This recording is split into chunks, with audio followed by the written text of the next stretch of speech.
Howdy folks, and welcome back for the third to last time ever to She-Ra and the Princesses of Power. Today we're going to be watching Season 5, Episode 11, which is titled Failsafe. Last time we returned to the Fright Zone. This time presumably we are returning to Mysticor, presumably dealing with a big bad chipped up Micah, hopefully unchipping him in the process. I have to imagine that whenever we roll up there to Mysticor, that King Micah is just going to be taking his place at the throne of the head sorcerer, whatever you call the leader of the order of the sorcerers over there in Mysticor. Just kind of like aura farming, as Horde Prime tends to do whenever they roll up on him, just always sitting on some kind of a throne. Being chipped, you'd expect him to be like, fitting place for a king, you know. Hey, I just hope we can save him, right? The show's made us wait pretty much an entire season to get that reunion between Glimmer and Micah. I'm kind of shocked that it's taken them this long since we did save him. But hey, it's just going to make it that much sweeter whenever it happens, right? I've made several comparisons to Avatar: The Last Airbender. Think about a certain reunion that happened within the 4 finale episodes, right? The certain main character meeting up with a certain other kind of main secondary character after a very long absence. I won't say who it is. I mean, if you've seen the show, you know exactly what scene I'm talking about, because it's one of the biggest tear-jerking scenes in the whole show. But yeah, if they can hit us even half as hard as that when we finally get Glimmer and Micah to reunite, it'll be truly something to see. So let's scooch over here, keep this intro blessedly short. I don't have anything really to add to this time, but just to say thank you for watching. Thank you for watching me watch this thing, as I like to say. Make sure you do all the YouTube things. We are very, very close to the end of this series, as I just mentioned, so make sure you subscribe to the channel so you see when the last couple ones come out, as well as please leave a like on this video, leave a comment, let me know what you think of this episode, of the reaction, anything you want to tell me.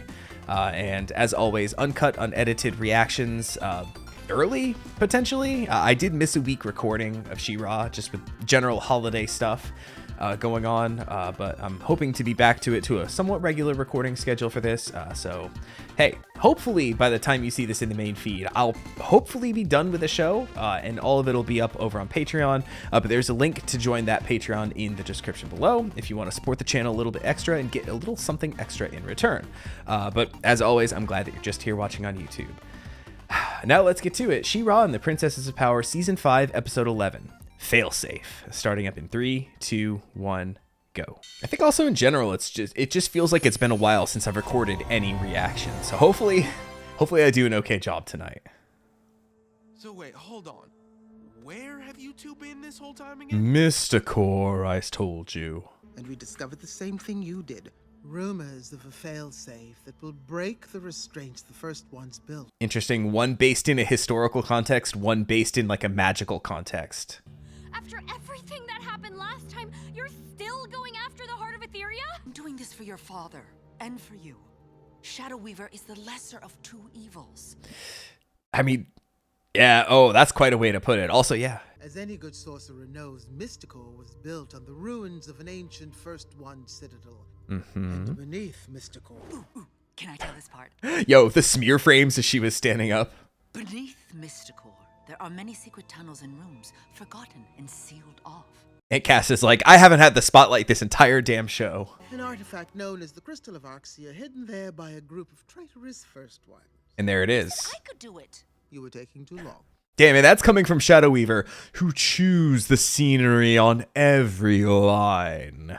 I can get us in. If you figured it out on your own, why come back here? Why do you need us at all? Because Mysticor is controlled by Micah, who Yep. you may recall. Yep. Is controlled by Horde Pride. Just like I was saying. If he seizes the heart, it will all be over. But Micah doesn't know what's under there, right? He doesn't know about Arxia. It's the only lead we have. We have to try. Catra, do you think you and Milog can... Oh. Leave her to sulk. We can't let her slow us down. Damn, but she's one of the fastest among us. Okay. Anyway, my tea for tonight is throat coat. In addition to holiday stuff, just changing weather, whatnot, just general sickness stuff going through. Oh, and I see Natasa and Spinnerella kissing there in the intro now. There may have been something else added, but that's the one that caught my eye. Good shit. You're really going to follow her? I don't like it either, but this is the only plan we have. Also, Adora's already had her arc with trusting Shadow Weaver again. But Prime is hurting so many more people. I need to stop him, Catra. Yeah, there's that lesser of two evils again, right? I could really use your help. Do it for your boo thing. Doing this to make sure Shadow Weaver doesn't try anything. Not because I like you. Doubt. Oh, well, hey, if Milog feeds off of Catra's emotions, pouncing on top of Adora... I was finally able to remove Spinnerella's chip. The chip had almost entirely fused to her nervous Interesting. system. We had a firmware upgrade. The chip would have become a part of her. Oh, we got stakes and almost like a ticking time bomb element to this. This is the network that connects all the chips to Prime's hive mind. If I could just figure out how to crack his signal pattern, I could disrupt it, severing his connection to the chips and taking. You could them all eventually at reverse once. engineer a virus to take them all out and stop all of the Prime clones, right? Nice. Well, how convenient that we're going on a stealth mission now that we have a cloaking kitty. Yo, see-through Shadow Weaver is kind of scary. Yo, it's like playing like Resident Evil 2 and seeing Mr. X walking around. Just this horrifying thing that you cannot take out. Okay, so who all came? No sorcerers here. Looks like we're the- Sorcerer. Don't touch me! Yeah, everyone here in Mysticore is chipped. Oh, it's still glitchy from last time. Whoops. All right, it's just a straight up magic battle here. We have to hurry. Oh, fuck, I forgot about Swift Wind. Hey there. Where you going? I'm so close to cracking Prime's signal pattern. I need to find a place with a high concentration of clones. Back on Horde Prime's ship. You're just gonna walk into a place that's crawling with clones? Yep. Stealth mission! Hop on. I can get you there faster. Thanks, bird horse. Well, we had one scene where Swiftwind didn't do anything annoying. Progress? We're here. Follow my lead. Would I please kill you? Yes, actually. Secret tunnel! You know, to keep the Avatar references rolling, right? Hey, are you? I'm fine. Catra, it'll be okay. Somehow I don't think There's so. no time to waste. News of our presence will have reached the others by now after that disturbance. Yeah. Oh, all right, hold on. First of all, just blaming Catra for the disturbance. But then also, not only that, just interrupting Adora from comforting Catra, right? Like, hey, everything's going to be okay. There's no time for this, Adora. It's just old habits die hard, as they say, right?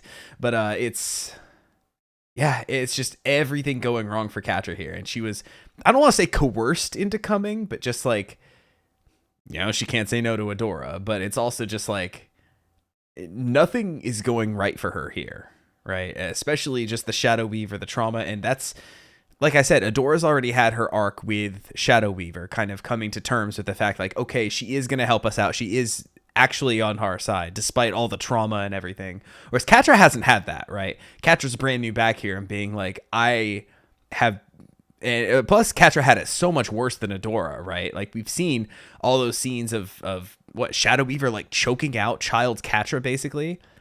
Basically telling her, you'll never amount to anything. Like, Adora's the special chosen one, like, you're nothing, right? Like, Catra had it so much worse. So, this is exponentially harder for Catra to get over her trauma than Adora, right?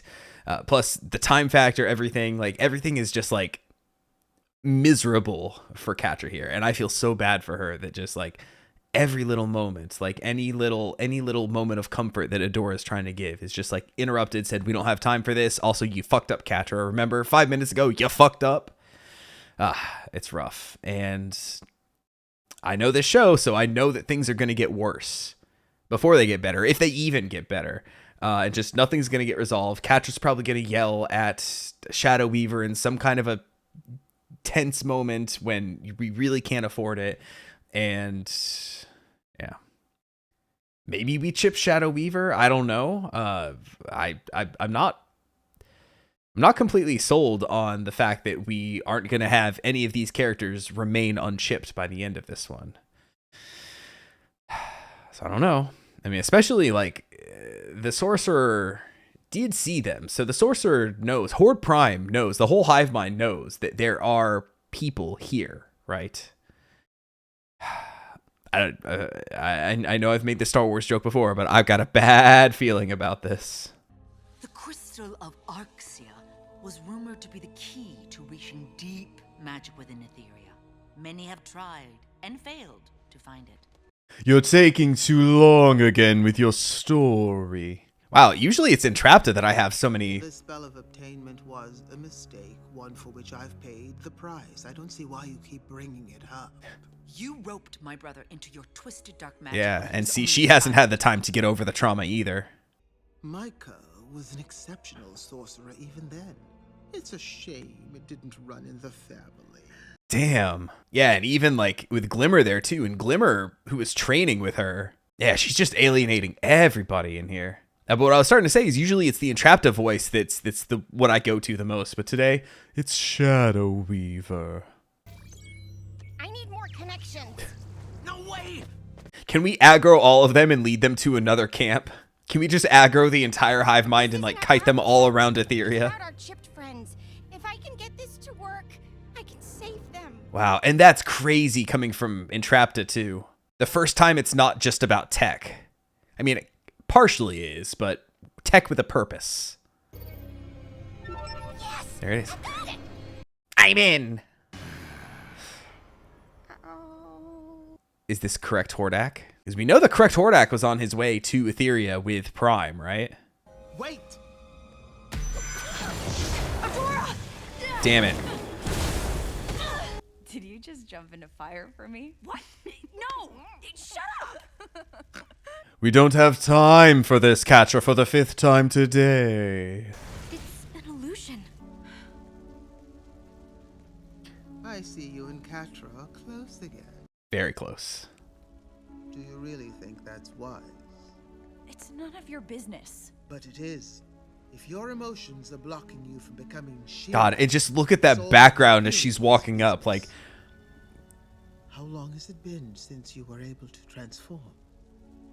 Ooh. I need to cut it off there just because I love the framing of that shot. Shadow Weaver, who's always been, you know, a straight up villain in the earlier seasons, and then reluctant ally in the middle ones, and now full ally here, I would say. She's always been such an intimidating presence, and I really like the fact that she's framed with fire all around her, walking up, still superimposed in the shot, even with the camera facing up toward her, walking up towards Adora. She's, you know, in this moment, she's attempting to diagnose, fix an issue, right, with Adora / She-Ra, but the framing of it is the most menacing shit that I've seen in the show in a long time. And it's just, like, if you take out one element, it gets a little bit better. Shadow Weaver kind of walking up through the fire. Yes, that just happens to be where they are. But the fact that you have that camera facing up, like, at her, like, us, the viewer, are looking up at her, too. It really makes her feel really menacing. Like, just put some of the JoJo, like, the go sound effect that pops up in JoJo all the time, the menacing sound effect. And that's basically fully accurate right there. What if I'm losing her? To unleash her full strength, you must be focused, clear-headed. But you're letting your emotions pull you in too many directions. Another Avatar parallel. The guru telling Aang he has to sever all of his connections to those here in the world. If you care about her, focus on protecting her. The world needs you as She-Ra right now, not Adora. And that's not really going to help her mental state either. And Catra heard all of it, huh? Who are you? What are you doing here? Do you remember me? Why do I know your face? Hordak? It's him. Oh, shit. Oh, shit. I got chills. What have you done to me? Wow. You do remember me. The chills are not stopping. Get away from her! Entrapta, let's go! Go. And Trap just said, I can fix him! I Raise these imperfections. mean, that's what they all say, right? Remember, you're in Oh, that callback. I got so sold on that ship by the end of season 3, I think it was. And it was ripped from me forcibly. Someone needs to go inside and accept the failsafe. What does that mean? It means the failsafe must be bonded to a willing soul. Catra. You sure that's safe? We can't turn back now. The failsafe is within our grasp. Adora, don't go in there. So you do it then. I've been watching you the whole way in. You could have taken the failsafe yourself and gotten all the power you've ever wanted. But you didn't. Why? Why does it have to be Adora? What is going to happen to her? What aren't you telling us? And now she's surrounded. Answer. And now the aerial shot looking down, she looks just as small as everybody else, no Whoever longer uses the imposing. failsafe must absorb the full magic of the heart when it is destroyed. That much raw magical power would burn any mere mortal apart. Okay. None of us are strong enough. But She-Ra can. She-Ra is. Only She-Ra can hope to survive the process. Yeah, and even just a hope to survive. And if I don't survive it? Magic will be restored to Etheria through your sacrifice. Oh god, it's like a Dark Souls ending. You were planning this all along. Why are you surprised by this? It's not going to work. There is no way we're risking Adora like that. Using a And this is even more pressure on her. She already had all of the pressure in the world. I'll do it. What's wrong with you? It's better than Prime getting the heart and destroying the universe. This is rough. Oh shit, is it Micah? Look who it is. Walking through the flame like Sephiroth here. Well, here's the reunion with Glimmer and her dad, I guess. Dad! Hello, daughter. I'm so pleased to see you. And you, sister. Interesting. Is there any part of Micah that's still Not in so there? much. Damn. For the honor of Grayskull! No. Yeah, and even then, if Adora agrees to take all the magic on, who's to say she can even turn into She-Ra again? Unless my old random ass theory comes true, is that someone else can actually activate She-Ra as well. The failsafe! We can't! Adora, no! Please, it doesn't always have to be you. Adora! Ooh, well, I guess maybe this time it does. Oh god, that's a lot of magic. And look at him using kind of the shadow powers, not unlike Shadow Weaver, right? Dark magic. Yeah. After all, I learned from the best. Damn. Is it gonna corrupt the failsafe?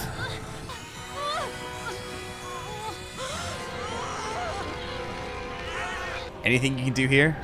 Now would be a really good time for Entrapta to pull through with her thing. Honor of Grayskull! Hell yeah. Yeah, that one's gonna work. When she truly needs it, right? Ooh. I've got the failsafe. Let's get out of here. Yeah, look at that. Yeah, Catra's... God, and this is leading right into the 2-part finale, too, I just realized. Like, this is the last, like, regular episode of the show. I mean, it's anything but regular, but still. Alright, what you cooking? Oh, can she communicate directly with that one? Yeah, everyone here is miserable except Entrapta, who's just clicking, clacking away. I mean, that honestly feels like enough to just lose Catra from this whole mission, right? I wouldn't be shocked if she just straight up dips here. Yeah, there she goes, backpack and all. Catra. Mother, why do I feel depression? Catra? Yeah. Catra, stop! I lost you once. I'm going to lose you again after all of this. I'm doing you a favor. I'm a distraction, right? Now you can go save the world without having to worry about me confusing you. Ah. No, that's not true. Why do you always have to sacrifice everything for everyone else? When do you get to choose? What do you want, Adora? Wow, no one's ever asked her that. I have to do this, Catra. No, what do you want? That's not what she asked. Then do it. That's what you want. That's what you'll always choose. Oh, God. I don't have to stay and watch it happen. Yeah. Stay. I need you. No, you don't. Yeah. You never have. She can do this. She's the only one who can, right? Catra! Yep. And look at that shot. Just, you know. Oh, shit. There's more. I thought we were done there. Adora, the right choice. Once again, look how imposing she is in shadow and everything right there. I will never forgive you. You ruined people. I did what I had to do. Keep telling yourself that. I'll do everything I can to make sure you never get your hands on the magic. Yeah.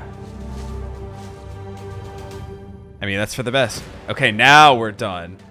But what I was going to say, since I've been calling out shot composition and stuff throughout this entire episode, is after Catra leaves, the sides of the shot are just like enclosed by trees, and then it's just this tiny Adora with the vast like forest like sprawled out behind. Very effective. I pointed this out a lot during Has Been Season 2, where there are a lot of shots of Charlie, much the same, kind of sitting in her room, like in front of a window, like big, wide, panning shot, basically, with just this tiny little Charlie right here, framed in the middle, all alone, no one else around. So, hey, visual language is very much used in any kind of visual medium, right? Film, television, anything. So, you know, something like that is kind of just a really easy, like, way to, yes, I know she is technically alone here, but seeing it with your eyes as well, like, oh, she is absolutely alone with nothing else around. For a second, I thought she was going to say, I'm taking the failsafe to the heart of Etheria, and I'm doing it alone. That's what I thought she was going to say amidst all this. I just lost Catra. Who knows if I just keep going this path with everybody. I'm going to drive Glimmer away. I'm going to drive Bo away. And yes, she could use their help for sure, but she doesn't want to. She's already made her mind up that she's going to be the one. She's going to be sacrificed. She's doing it for all of Etheria, except Shadow Weaver, I guess. Fuck you. You're not my real mom. Yeah, just that last scene with Catra and Adora, and never once thinking. And yes, I've mentioned in the past, like even way back in like season 1, I feel like, where I said characters like Adora are never my favorites in the shows like this, just because, like, you know, this righteous sense of duty and justice and everything, and that's kind of like an archetype that she's very much been like shoved into throughout this entire show. But I've never questioned it, and nor has anyone else in the show. And that first time when Catra put it so bluntly, what do you want, Adora? And I've just come to realize no one's ever asked her that, like, ever. You know, they go to restaurants and people order for her, like, oh, she'll have this or whatever. Like, no, what do you want, Adora? Stupid. But her whole life, ever since being raised in the Fright Zone, raised to be a Force captain, right? Raised, you know, you're going to do great things for the Horde. It's like, well, what if I don't want to? It's like, that's all that there is here in the Horde in the Fright Zone, right? Then when she became She-Ra, she was told by Light Hope and everybody, like, it is your destiny to save the world. And, you know, even Destiny being such a big episode in that first season, right? Yeah, Destiny wasn't... Fuck, am I misremembering? Destiny was an episode in the first season, right? I'm not getting that wrong. This up. This is why I should just talk and just assume what I'm saying is right. Destiny She-Ra.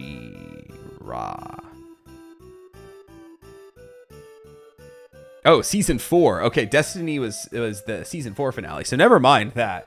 But it's been a big running theme of the entire show ever since becoming She-Ra, right? Like, oh, I don't have a choice. I have this power for the honor of Grayskull. I'm the one with a sword. So, I mean, even though we've seen that other people can wield the sword, no one else can really become She-Ra, at least so far. I'm still really holding out hope that there's some kind of a thing that can happen, and maybe it's just a false hope, right? I just think it would be really neat if it were to happen. But now would be a time for someone else to figure out how to do the damn thing. But, yeah, just the 2-part finale left. Heart Part 1 and Heart Part 2. We've made it. It's been almost a perfect run. I apologized in my weekly post. I said I missed a week here in She-Ra, and I did. I almost had this entire year be like a perfect run of She-Ra reactions without missing a single week in there, but oh well. You'll forgive me, right? And if you're watching this way in the future, you're like, what the fuck is he talking about? The playlist is complete. It's all here. Excuse me. I should probably cut this short before I start coughing more. Good episode, great episode, actually, I would say. Lots of little character drama here and there that I go for a lot. Chills throughout most of it. Just that tiny little scene with Hordakin and Trapta. Oh, your imperfections are beautiful. One of the best moments of the show, I would say. That little kind of co-pep talk that they were giving each other back in season 3, I want to say. Just absolutely good shit there. So to get that call back to that just really hit me hard. In the heart, even, I would say. But yeah, good happy chills there in that scene, and then bad sad chills with the Catra and Adora breakup here, for lack of a better term. Really interesting stuff from Shadow Weaver too. Just like, like I think I was saying earlier, you just can't really change your nature. Just as Adora has never questioned what she wanted, she's just like, well, this is what I got to do, I guess. So Shadow Weaver, maybe she might not necessarily need to question it. Maybe she does question it, but she's like, this is what I have to do. That's what she said, right? I did what I had to, right? So I don't know, just really interesting stuff. She's always been such a fascinating character to me, so I'm really glad that here at the end of all things, we're still getting like one more little Shadow Weaver subplot of her being a devious little bitch, right? Yeah, we're set up for the finale. Everyone's kind of in their places. We have a plan, I guess, and all that's left to do is to kick ass. So come back next time as we start off the 2-part finale. We're almost done with this show. It's been such a fucking ride, man, and I'm gonna miss the show when it's gone. And I'm glad y'all have all liked the reaction series as well. Hopefully I'm not an absolute fucking mess by the end, but we'll see how it goes. This episode definitely introduced the element that Adora could very well die. Like, it's always been like, oh yeah, of course, we're gonna win in the end. They say it in the theme song, right? But now winning could entail her dying, right? The failsafe could kill her, release the magic to all of Etheria, and we win, but at what cost? And that makes me a little more afraid. I've definitely seen kind of that element pop up in shows here and there. Avatar was very much a do or die scenario versus the Fire Lord at the end of that show. So yeah, we'll just have to see how this thing goes. And we got essentially a double length episode. It will be cut up into 2 videos because it is episode 12 and episode 13. So just 1 episode per video, even if it is a part 1, part 2. So that's how that's going to go. And I hope you're as excited as I am. So don't forget to leave a like on your way out of here. Don't forget to leave a comment. Let me know what you thought of this episode. And even though I've probably already watched it, give me some fake spoilers for that series finale. And I'll catch you next time for the start of the end of She-Ra and the Princesses of Power. Take it easy, everybody.